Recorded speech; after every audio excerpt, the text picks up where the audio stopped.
First practice at Sakir ahead of this weekend's Bahrain Grand Prix, and the first driver out on track wasn't one of the usual suspects. There were new kids galore in FP1. This is a circuit the F1 drivers know well. 3 days of pre-season testing was held here back in February, so it's the perfect place to let some hopefuls have a go in the world's fastest cars.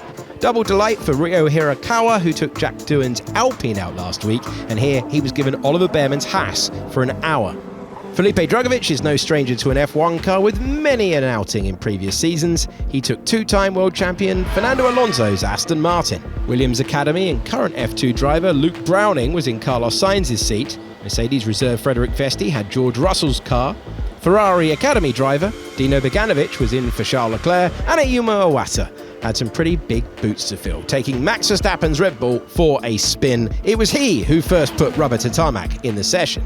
Vesti suffered a few lockups at multiple corners, the Danish driver taking a bit of time to get used to the W16. Rookie bragging rights went to Browning, who finished P13. Yuki Tsunoda got a little confused about where his pit box was located at one point. Okay, straight back out. Oh, yeah. Sorry. We're a bit further up the pit lane. He was later involved in a tricky moment with Alex Albon, opting to go around the Williams rather than wait to exit in the pit lane. Oh, sorry.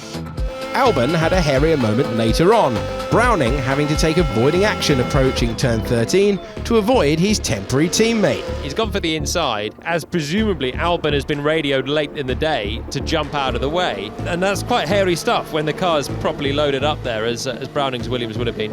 Albon cut a frustrated figure throughout the session, his team calling him in during the final minutes. Alex, we need to go in lap here. I know we're 2.5 up. I'll back it later. When I don't know what the brakes are doing every lap, it's nice to do something. I get the frustration.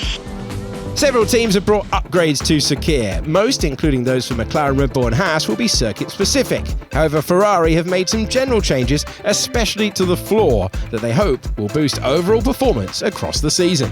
Lewis Hamilton has said he was excited to try them out, but the seven-time champion took a bit of time to get used to the new bits. However, once he found his groove, he was fighting at the top. His best time good enough for P3 as the flag fell, which bodes well for the weekend. Oscar Piastri ran very wide at the final corner on a fast lap.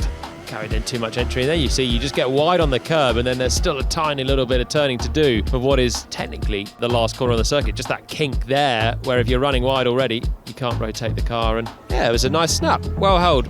And McLaren teammate Lando Norris put a wheel in the gravel, exiting turn 4.